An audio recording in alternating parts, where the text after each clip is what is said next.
Hi everybody and welcome back to my channel. My name is Amelia and here on this channel we talk about writing, journaling, and productivity to help you curate a life that you love. So this feels weird. I haven't filmed in a bit and to elaborate on that a little bit, I have been experiencing a kind of a weird writer's block / burnout.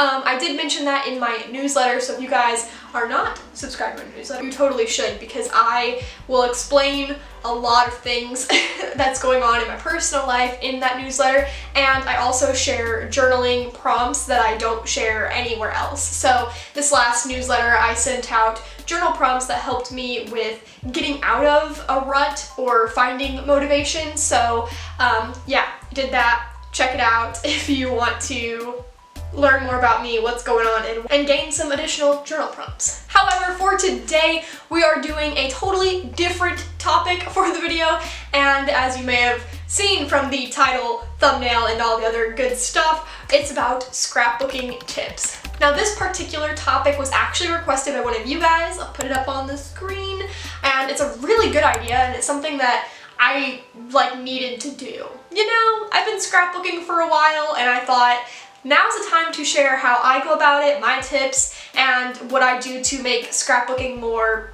interesting. So before we get into the bulk of today's video, please be sure to give it a thumbs up if you like it, and don't forget to subscribe to the channel if you want more journaling tips, journaling content like this. And without further ado, let's go ahead and get into it. Okay, so for my first scrapbooking tip, this isn't necessarily about how to scrapbook, but it is a tip that I follow all the time, and I think it's pretty important, and that tip is that you do not need fancy supplies in order to scrapbook successfully. I don't know about you, but I love going on TikTok and watching these people scrapbook little pages, and it's just gorgeous. But what I've noticed is a lot of them that do this have so many supplies. They have thousands of washi tapes, it seems like, billions of stickers, and they have endless pockets and binders filled of scrapbook paper.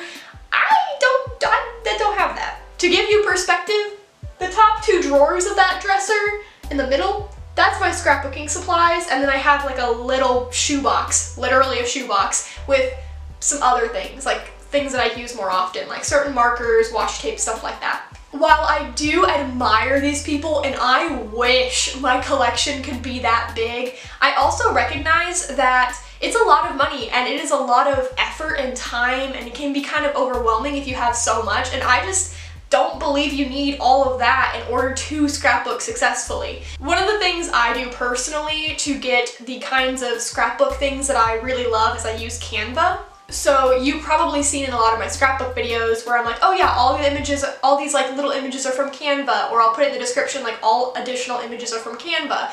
And that's because Canva has a bunch of free stickers and graphics that you can save on what I do is I save them to a Canva blank page and then put that onto a Google document, and then I print out the Google document on my printer back behind me.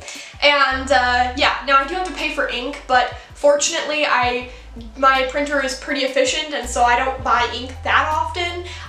But I think that if I look at all the kinds of stickers I would need compared to what I can do with printing, I think I'm saving money in the long run, because I spend about maybe 30 bucks on ink, but I would probably spend way more than that if I was buying stickers for every single occasion that I need. Does that mean I don't buy stickers? Obviously not, I do, but I tend to try to go for more affordable options. The Dollar Tree is one of my favorite places to get scrapbooking supplies like washi tapes and stickers. Yes, they can be a little cheap, however, I have found a lot of success through them. And then aside from that, I purchase a lot of my items from Michaels or Joann Fabrics because they go on sale all the time, and so it's kind of you can balance between each sale, or even the things that aren't on sale, their paper, for example, is very affordable for me. 50 cents per sheet of really cool paper. I don't know, that seems like a deal to me. So if you're looking for cheaper scrapbook supplies, I'm probably going to make a video about where I go, kind of how to do it, give you more tips other than what I just gave here, but I don't think that you need to have a lot of complicated supplies or expensive supplies in order to do scrapbooking effectively. So this next tip actually goes along with that first one, and that is to use ephemera and junk in your journal. So for me, I love to use cut up magazines, cut up postcards. I've used a lot of little envelopes. People have used receipts I've seen. I haven't yet done that, mostly because I don't have like a spread idea for it. But I've used books, I've used just little like pieces of like journal paper that I thought was really pretty from old journals I had when I was younger. I mean, using junk in your journal is so helpful. But I've also used like string, I've used different construction papers. Like there's so many different things that you can put in your journal that don't have to be limited to stickers, washi tape, and like fancy paper. And by using junk in your journal, you are able to create like really intricate and interesting spreads, but also you're saving money because you're using things that you already have. If you have something that is flat, more or less, and it can be glued down or cut up or whatever, it can go in the journal. I'm just pointing that out there, it totally can. Okay, so now we're going to get into the designing aspect of scrapbooking. And my first rule is to pick a base color. Now this could be because by profession, I write for an interior design website, and so one of the main things of interior design is to pick one color. Typically in interior design, you pick a neutral, but you would pick a base color. And so for scrapbooking, that's exactly what I do. For every single spread, there is at least one base color, sometimes two, that determines how the rest of the spread will look. So if you've seen some of my zodiac scrapbook videos, you might remember that the Aries spread, for me, the base color was red. Or for the Taurus one, the base color was green. And then I build on the rest of the palette from that base color. No matter what the spread is, I always pick a base color. For my dark academia ones, I pick like a rusty brown kind of color. Or for my spring spread, I picked a pink. There's always some sort of base color, no matter what it is, and I use that to determine how the rest of the spread is going to look as far as color palette goes. Now when it comes to tip number 4, it goes right along with tip number 3, and that is to not go overboard with color. Now, in some cases, like if you're doing a rainbow spread, or if you're doing a spread that like is based on a movie or a book, and you already have like a predetermined color palette, I would say that you can go like more, you can use more than 4 colors, but typically I limit my palettes to about 3 or 4 colors minimum. So as you might have seen in my Gemini spread, orange, yellow, white, and blue were the only colors I used. Or for my Taurus one, again, I did green and tans and browns. Or, you know, for even my fantasy spread, while yes, there was a rainbow, most of the colors revolved around orange, white, and green.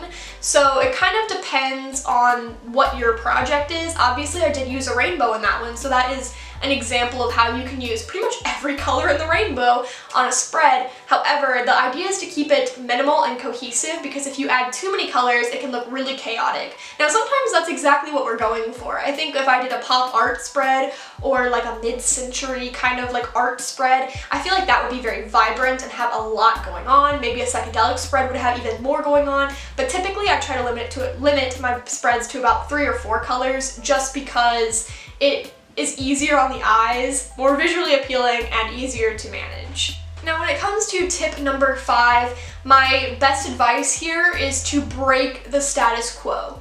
Now let me explain. I think something that I think is pretty unique about me, or at least my method of scrapbooking, is something that other people don't do, is using items that are not paper in my art, if that makes sense. So I don't do it a lot, obviously, but there are times when I do try to break out of the mold, and I try to expand beyond tape, stickers, paper, you know, just across the basics. And I try to use elements like flowers or ribbons or string or buttons or some other sort of material that is not based in paper. Now, while I haven't obviously like branched out a ton, I do have plenty of ideas that I haven't yet implemented, mostly because when I do scrapbooking, I base it all on feel, and so if I feel like doing that scrapbooking spread, then that's what I do. It's kind of like, you know, I have lots of ideas, okay, but I don't do them all, obviously. But I do enjoy using things that are not paper in my spreads, because I think it makes it more interesting, more visually interesting, but also just more exciting in general, because it's like, what the heck, that's not paper.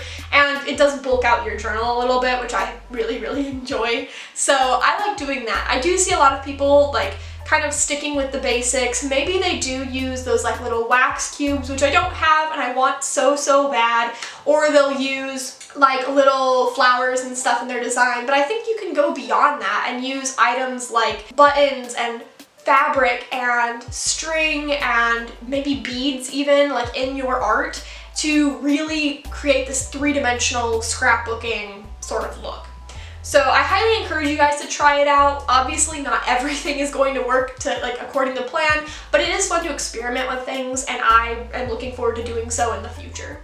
Alright, for tip number 6, my advice to you when it comes to creating scrapbook spreads that like wow you and everyone around you is to make it interactive. Now I have an entire video on interactive journaling that I will link here on the screen somewhere and then down in the description box below, because it is probably one of my favorite scrapbooking tips videos that I've ever made. And the reason for that is because making an interactive journal, I don't know how to explain it, but it just makes the journal more interesting and exciting, and it helps you to really interact and engage with your art. So by interactive, some of the ideas here that I'm talking about include like half pages, flipping tabs, envelopes, secret hidden messages somewhere in there, or maybe pop-ups, or like in my forest spread, you can undo the string and open it up to reveal what's hidden inside the forest. So I like to do things like that take a creative spin on traditional scrapbooking, but also make it interactive. I like the idea of being able to go into my spreads and really interact with them, to pull out these hidden tabs, to move things around and create just this physical experience that goes beyond just a visual look. Now, not all of my spreads do it, of course, but the ones that do tend to be some of my favorites, and I highly encourage you to check out my video on how to make your journal interactive, because it could give you some ideas and it might prompt you to try to do the same in your journal. For tip number 7, my advice to you is to create a mini series. So with scrapbooking, it can be very easy to, become bored or to hit some sort of creative burnout. We all feel it. I felt it recently. I think also with scrapbooking, or even journaling in general, like art journaling specifically, you can write down a lot of ideas, but then nothing really feels like right, if that makes sense. And I have been feeling that personally for myself, which is part of the reason that I cut back on videos, which not the only reason, but part of it. And I found that I'm scrapbooking far less than I used to, which is probably due to the lack of motivation and the burnout that I was experiencing. But my advice to you to kind of counteract this creative rut is to create a mini series for yourself. Now, my best example is my Zodiac series, which you guys have been seeing, and I know a lot of you have been loving. I am going to be doing Scorpio very soon. I'm super excited because that's my sign, and I'm so ready to do the Scorpio aesthetic, and then of course we'll continue the rest of them until we have all of the Zodiac in one big cohesive mini-series spread thing. But making mini-series for yourself is also a really great idea to keep you engaged, because it gives you creative ideas to use if you feel lost or stuck, and it's a way to kind of motivate yourself and ease yourself back into scrapbooking or art journaling if you find yourself falling off or feeling unmotivated. This is one of the things that keeps me motivated doing these scrapbook spreads for the Zodiac signs, because I know that I'm going to do one each season, and so therefore I at least have one idea, and if I do hit a creative rut, I always have something to fall back on. But it's also fun to just go back and look at all the different things that you've made in the series, so I really enjoyed that too. And I will do a series flip through at some point when I am finished, so stay tuned for that as well. But if you need series ideas, some of the ones that I want to try in the near future are plant themes, moon themes. I want to do a Harry Potter theme very soon. I want to do maybe some more book themes. I have a lot of series ideas, and I think that you can make a series out of almost anything. So I say go for it, try something new, and create a series for yourself with something that you love that will help you to stay engaged if you do find yourself in a creative rut. My next tip for scrapbooking is to plan your designs ahead of time. This is something that I do off of camera, so it's something that I don't typically film, but whenever I am making a scrapbook design, I plan it before I ever even start filming, so before I even glue anything down. I don't typically walk into scrapbook spreads without a plan. I have before. They turn out not to be my favorites, so I think that planning really helps to make my scrapbook look more cohesive and look more put together. So there are a few ways I go about planning. The first one is I will open up a Canva document that is horizontal. That's so like a landscape kind of paper picture, and I will find little images and graphics and like faux paper on the Canva graphics page where I can like put down certain color blocks, or I could put down certain designs, I can add the words and kind of create a spread idea. So I will do that as one way. It's like so digital planning it all out based on color and what I intend to design, how I intend to do it. I did that for my fantasy spread, which was super fun. And then of course any graphics that I use there, I can just put on a blank page and print them out and put them through my printer, and then I have them with me. So it's really good because I can also look for the images that I want to use beforehand. Other times when I don't plan it digitally, I will pick all the graphics and stickers and things that I want to use, print everything out, get everything prepared, and then I will take all of my little pieces of paper and my little like stickers and cutouts, and I will place them around the blank pages that I'm going to use for my scrapbooking. I'll plan it according to that. So I'll just lay things down like dry planning and not really tape anything or glue anything, and just kind of get a feel for how I want it to go. For pretty much all of my zodiac signs, this is what I do, and you guys typically don't see this. Sometimes I plan while I'm shooting like on camera, and then I'll take it all off and then start over, and I cut that out of the videos. Sometimes I do it off camera, so it kind of depends. Again, I don't typically share this part of the process, but I do try to plan most of my scrapbooking pages before I ever like adhere anything to the page. So I do think that if you guys are new to scrapbooking, or if you are trying to get better at it, or well, better is like a strange term because art is subjective, but if you want to enhance your scrapbooking experience, I do think planning ahead before you put anything on the page is one of the best ideas for making it look cohesive and put together. So number 9 is kind of a silly one, but personally I've struggled with this in the past, and sometimes I still struggle with it, but the idea is that you should use both small and large images. And I say images, I don't really know what else to call it, but like when it comes to tearing pieces of paper, or you know, picking out stickers or making cutouts or using washi tapes, I think that using an array of different sizes makes the page, like the spreads, much more appealing. I have a problem with kind of making everything the same size, and so then when I put it down it looks really streamlined and not very visually appealing. So it's not something I'm trying to work on, but I do find that the pages where I pick a bunch of different sizes of stickers or cutouts or whatever, those tend to look so much better because there's more variety and there's more visual interest being put onto the pages. For my 10th tip for you guys when it comes to scrapbooking, I recommend writing in your scrapbook. And this is also something that I just love in general because I love writing, and the whole point of scrapbooking for me is to have mini journal sessions most of the time while also being creative and letting out my artistic side. So I highly, highly recommend that you go ahead and write in your scrapbook. Whether you write straight on the page like a big journal prompt, or even if you just write on little notes and tuck them into little envelopes, I do find that writing in my journal spreads or my art journal spreads makes me feel so much more, I don't know, content with my art, but then also it adds another level of that visual interest. So rather than just having colors and images like splashed onto the page, there's also a bit of written content that adds a bit more depth, and it just adds something, you know? I don't know what it adds something, but I really like it, and I love seeing other people's journal spreads where they have written content in it as well. You don't have to have pretty handwriting. I don't have very pretty handwriting, but I do think that it's a really fun way to just add something extra to the page. Alright, I'm out of breath. That is all I have for you guys today. I hope that this helped you with your scrapbooking journey, and I hope that it inspired you a little bit to try something new in your journal or to go about it in a different way than you might have been doing previously. But if you like this video, please be sure to give it a thumbs up. It really helps out me and my channel. And don't forget to subscribe if you haven't already. And if you want 100 free journal prompts, if you are on a journaling journey, then I do have a link down in the description box below where you can sign up to my newsletter, learn more about me, get some free journal prompts every now and again, and then also get 100 free ones as soon as you sign up. So anyway, thank you again for watching, and I will catch you next time.